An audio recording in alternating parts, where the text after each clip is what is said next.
प्रिय दर्शकों नमस्कार।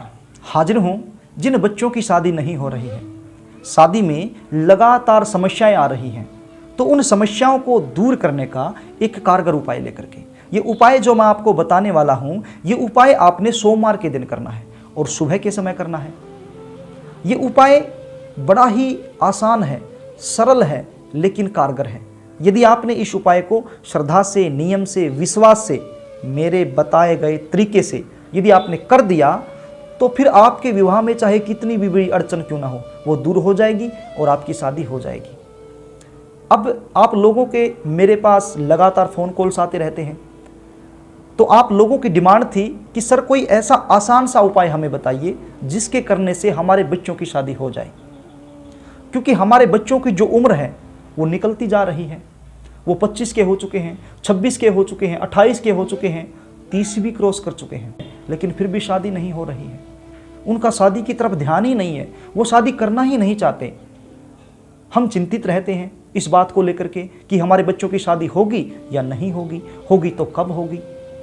समस्या तो गंभीर है, क्योंकि जब उम्र निकल जाती है और शादी नहीं होती है तो माता पिता चिंता में तो हो ही जाते हैं, चिंता का विषय तो बन ही जाता है।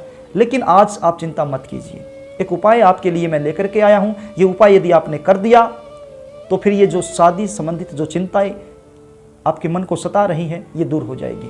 तो प्रिय दर्शकों, यदि आपके साथ भी ऐसा ही हो रहा हो, रिश्ते आते हो लेकिन बात नहीं बन पा रही हो, बात चलती हो एंड में जाकर के बिगड़ जा रही हो, शादी नहीं हो रही हो, कारण कुछ भी हो, शादी को लेकर के आप परेशान हो रहे हो, तो ये उपाय आप जरूर करना। आजमाया हुआ उपाय है, कारगर उपाय है। तो उपाय बताऊं इससे पहले आपसे निवेदन करना चाहूँगा, यदि आप चैनल पर नए हैं तो चैनल को सब्सक्राइब कर लें, बेल आइकन को भी प्रेस कर लें, ताकि हमारी आने वाली जो नई वीडियो हैं उनका नोटिफिकेशन आपको मिल सके और वो वीडियो आप आसानी से देख पाएँ। तो प्रिय दर्शकों, मेरी आपसे एक शिकायत, आप कार्यक्रम को देख लेते हैं लेकिन चैनल को सब्सक्राइब नहीं करते और न ही वीडियो को लाइक करते हैं। ये चैनल को सब्सक्राइब करना, वीडियो को लाइक करना, ये बिल्कुल निःशुल्क है, बिल्कुल फ्री है, आपका इसमें कोई भी पैसा नहीं लगता है। लेकिन यदि आप ऐसा करते हैं तो हमारा मनोबल बढ़ जाता है, और जब हमारा मनोबल बढ़ जाता है तो हम आपके लिए और भी नए नए कारगर उपाय लेकर के आते हैं। तो यदि चैनल आपने सब्सक्राइब नहीं किया है तो कर लीजिए और वीडियो को भी लाइक कर दीजिए। तो प्रिय दर्शकों, अब आप उपाय को थोड़ा सा ध्यान से सुन लीजिए। आपने 11 बेलपत्र लेकर के आने हैं, बिल्कुल साफ सुथरे बेलपत्र होने चाहिए, किसी भी बेलपत्र में छेद नहीं होना चाहिए। आपने ले आने हैं और आपने चंदन लेकर के आना है, सफ़ेद रंग का और पीले रंग का। अब यदि ये उपाय लड़की कर रही है या लड़की के माता पिता अपनी बच्ची की शादी के लिए कर रहे हैं, तो यहाँ पर पीले रंग का चंदन प्रयोग करना है। यदि लड़के के लिए ये उपाय हो रहा है तो फिर यहाँ पर सफ़ेद रंग का चंदन प्रयोग में लाना है। आप इसको ध्यान से सुन लीजिएगा। यदि लड़की के लिए आप ये प्रयोग कर रहे हैं तो फिर जो पीले रंग का चंदन है उसका यूज आपने करना है। यदि लड़के के लिए कर रहे हैं तो फिर जो सफ़ेद रंग का चंदन है उसका प्रयोग आपने करना है। ये दोनों प्रकार के चंदन, मान लीजिए आप लड़के के लिए जा रहे हैं तो सफ़ेद रंग का ले जाइए, लड़की के लिए जा रहे हैं तो पीले रंग का ले जाइए। तो ये चंदन लेकर के और ये 11 बेलपत्र लेकर के किसी भी शिव मंदिर में चले जाइए सोमवार के दिन सुबह सुबह।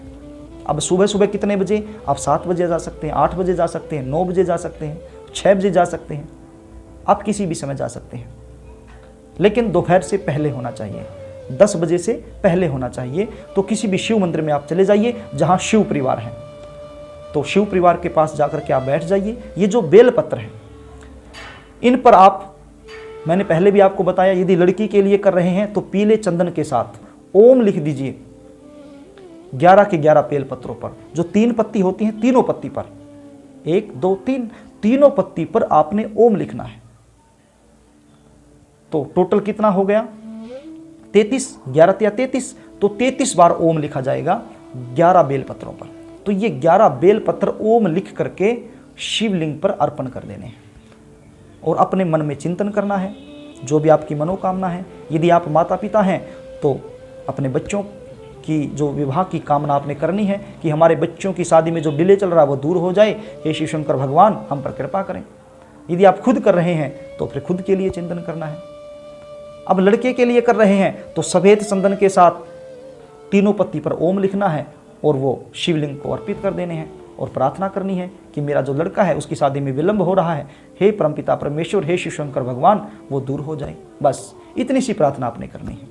ये जो प्रयोग आपने किया है, ये प्रयोग आपने 11 सोमवार करना है। जब ये प्रयोग आप 11 सोमवार करेंगे तो शिव शंकर भगवान प्रसन्न हो जाएंगे, भोले बाबा प्रसन्न हो जाएंगे। और जब भोले बाबा प्रसन्न हो जाएं तो आपको क्या नहीं दे सकते? आपको क्या नहीं दे सकते? सब कुछ दे सकते हैं, बस वो प्रसन्न होने चाहिए। और बेल पत्र से वो प्रसन्न हो जाते हैं। लेकिन श्रद्धा, विश्वास, जितना आप पर विश्वास और श्रद्धा से इस नियम को करोगे उतना ही जल्दी आपको लाभ मिलेगा और आपके बच्चों की शादी में जो डिले हो रहा है वो दूर हो जाएगा और शादी हो जाएगी। बस इतना सा प्रयोग आपने करना है, ये 11 सोमवार करना है। तो प्रिय दर्शकों, ये प्रयोग करने से विवाह से संबंधित कोई भी समस्या हो, परेशानी हो, जो डिले हो रहा है वो सब दूर हो जाएगा और जल्द से जल्द शादी के योग बनेंगे। मैंने बड़े ही आसान तरीके से आपको समझाने की कोशिश की है, लेकिन फिर भी कोई चीज़ समझ में ना आई हो तो फिर आप कमेंट बॉक्स में टाइप कर सकते हैं, रिप्लाई देने की मैं पूरी कोशिश करूँगा। तो प्रिय दर्शकों, यदि आप अपनी जन्म कुंडली का सटीक विश्लेषण मुझसे करवाना चाहते हैं तो फिर स्क्रीन पर दिए गए नंबरों से आप उनसे संपर्क कर सकते हैं और अपनी जन्म कुंडली का सटीक फलादेश, सटीक विश्लेषण आप मुझसे करवा सकते हैं। तो प्रिय दर्शकों, आज के लिए इतना ही। कल फिर मिलेंगे, तब तक के लिए नमस्कार।